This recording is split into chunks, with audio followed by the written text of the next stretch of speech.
Ya Nabi salam alaika, Ya Rasul salam alaika, Ya Habib salam alaika, salawatullah alaika.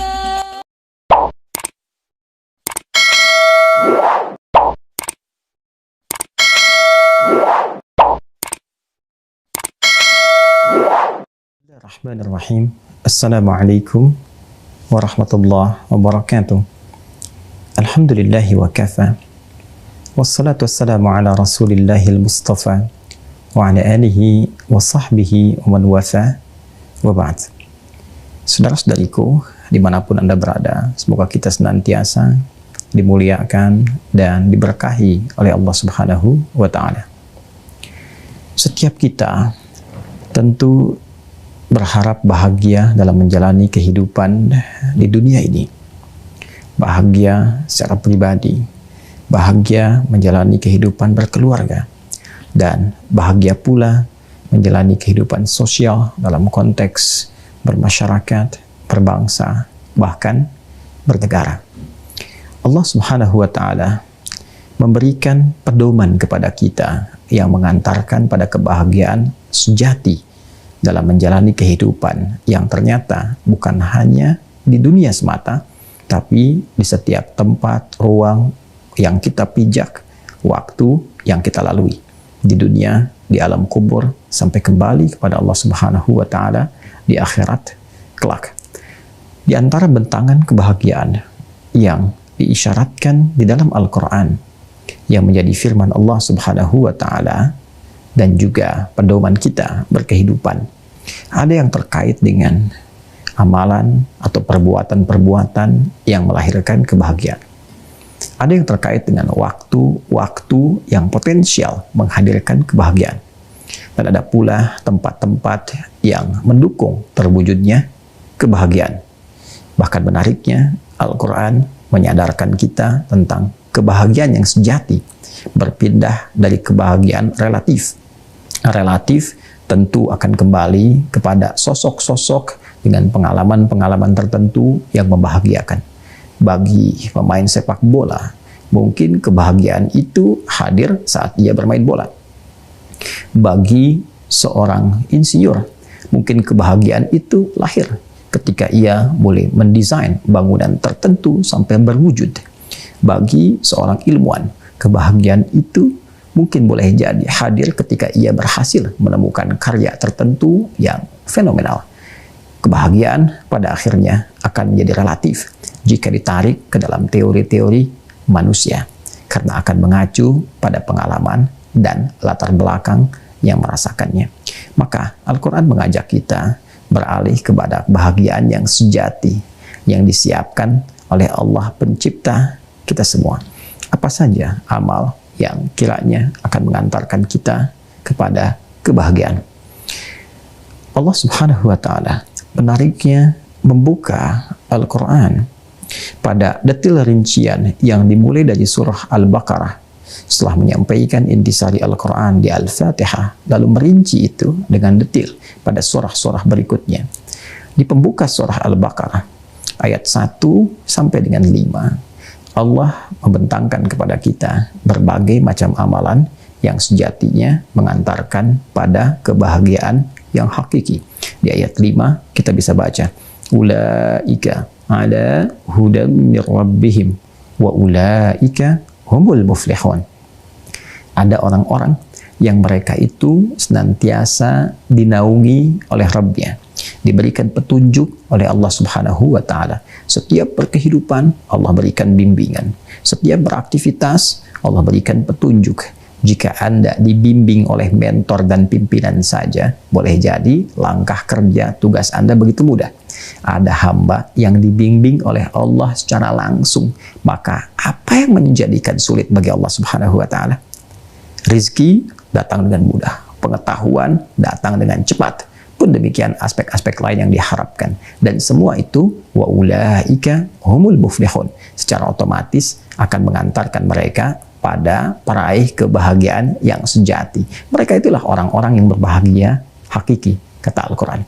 Siapa mereka? Ternyata Allah Subhanahu wa Ta'ala memberikan rincian amalan, perbuatan mereka yang mengantarkan pada kebahagiaan hakiki itu. Alladzina yu'minuna bil ghaib wa yuqimuna as-salat. Pertama, bahagia itu kata Allah harus dimulai dengan keyakinan yang paripurna dulu. Jadi kalau ingin bahagia, kita mesti yakin. Jangan pernah ragu untuk menyiapkan langkah-langkah positif yang melahirkan kebahagiaan itu.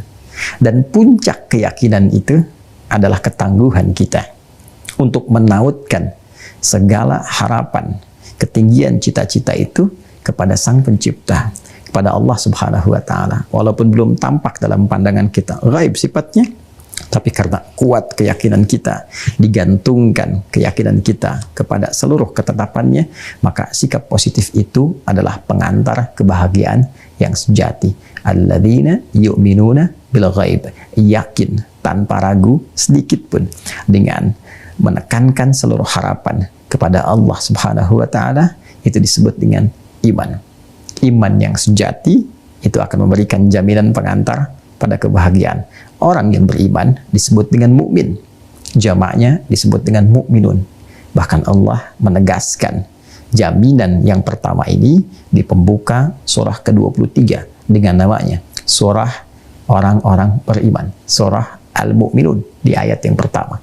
Qad aflahal mu'minun. Para pemilik iman itu dijamin kata Allah akan menggenggam kebahagiaan.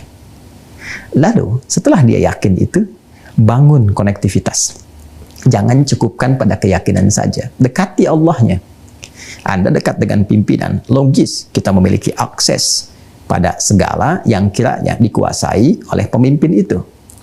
Di perusahaan, Anda punya akses yang cepat ke berbagai divisi di perusahaan. Di militer, atau juga di aspek-aspek lain, birokrasi, diplomasi, dekat dengan pimpinan, mudah mengakses divisi-divisi yang lainnya. Sekarang, saya, Anda, kita dekat dengan Allah. Apa yang tidak Allah punya? Apa yang tidak Allah kuasai? Semuanya, segala hal, tanpa batas. Nah, membangun konektivitas, mendekatkan diri kepada Allah, mengonlinekan, menyambungkan diri kita, sehingga membangun kedekatan yang spesial dengan Allah. Caranya disebut dengan sholat.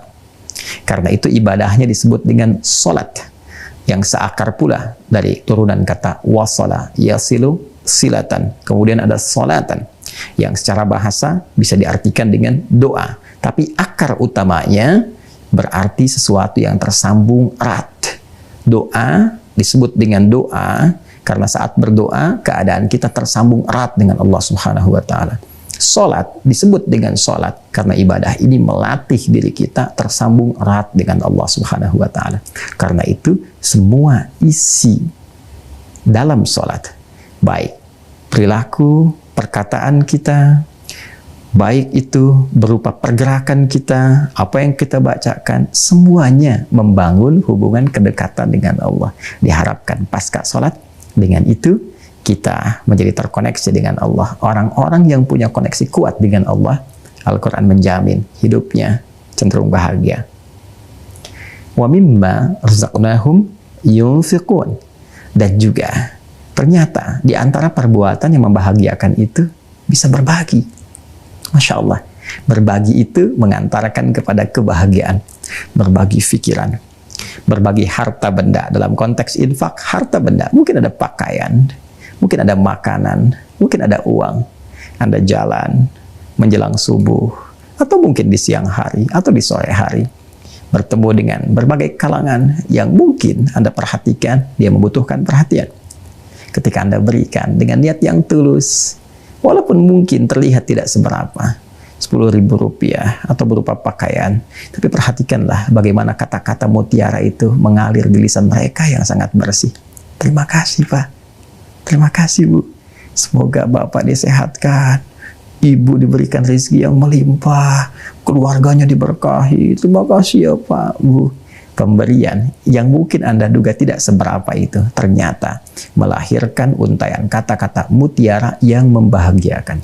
Saking bahagianya, terkadang kita ingin melakukannya lagi. Walladzina yu'minuna bima unzila ilaik. Berinteraksi dengan Al-Quran, itu membahagiakan. Silahkan siapkan diri kita, atau anak, atau cucu, latih untuk berinteraksi dengan Al-Quran. Ayah pulang penat dari pekerjaan, padat di jalan, macet yang bertautan satu dengan yang lainnya, datang sampai rumah melihat anak 3 tahun sedang murajaah surah An-Naba, sedang membaca surah Ad-Duha, hilang kepenatan, hilang resah, hilang lelah, hilang suasana padat di jalan itu. Yang ada kebahagiaan, pelukan, terkadang untayan air mata yang menandakan keharuan itu. Apalagi ketika mendengar bahwa anak sudah selesai hafalan Al-Quran. Al-Quran cenderung mendatangkan kebahagiaan sejati. Pun demikian, belajar dari kisah-kisah di masa lalu. Ternyata mempelajari sejarah dengan pasti, kisah-kisah masa lalu itu memberikan inspirasi yang terkadang juga mensupport kita untuk lebih bahagia dan meringankan beban yang mungkin sedang dirasakan. Ketika sakit, belajarlah tentang Nabi Ayub. Ternyata bukan Anda saja yang divonis sakit yang berat itu. Nabi Ayub bahkan pernah diuji dengan penyakit yang tidak pernah dirasakan umat sebelumnya dan tidak pula dialami umat setelahnya. Apa yang dilakukan? Zikirnya, ketenangannya, kesabarannya, dan menikmati penyakit yang diujikan itu. Ternyata seni menyikapi penyakit itu pun akan melahirkan kebahagiaan kalau benar mengetahui. Ada kisah tentang bagaimana hasil pekerjaan diambil oleh orang lain. Ada kisah tentang saudara-saudari yang mungkin tidak menyenangi perilaku kita.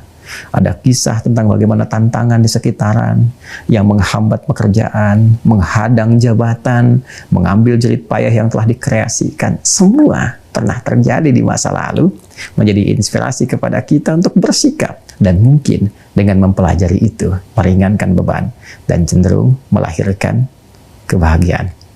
Dan puncaknya, wabil akhirati hum yuqinun. Sering-seringlah kita ingat akhirat. Karena dunia sifatnya fana. Betapa banyak kita disaksikan saat ini. Diperlihatkan saudara, saudari, kerabat, tetangga, dekat, jauh yang meninggal di hadapan. Yang terlihat dalam tayangan, terdengar di radio, terlihat nampak di televisi, diberitakan di media sosial setiap hari. Setiap saat kita mendengar ada yang berpulang. Lantas, kapan waktunya kita kembali? Dalam keadaan apa kita berpulang? Maka Allah memberikan harapan kepada kita supaya kita pulang dalam keadaan bahagia. Cara pulangnya tenang. Ya ayyatuhan nafsul mutmainnah.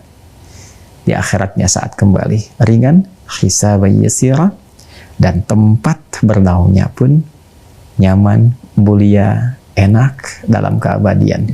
Darussalam, tempat yang mendamaikan, menenangkan, membahagiakan, dan itulah yang disebut dengan surga.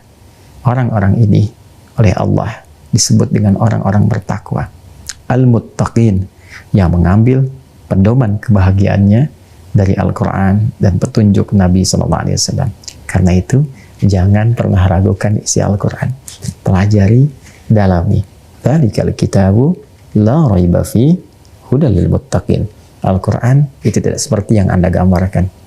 Tidak seperti yang dituduhkan oleh sementara orang yang tidak memahami Al-Quran itu. Al-Quran ini jauh dari apa yang digambarkan oleh sementara manusia. Jangan pernah ragukan isinya, pelajari, pahami, amalkan. Maka ia akan jadi pedoman bagi insan bertakwa. Seperti orang dulu pernah mencoba membuat karya-karya yang luar biasa.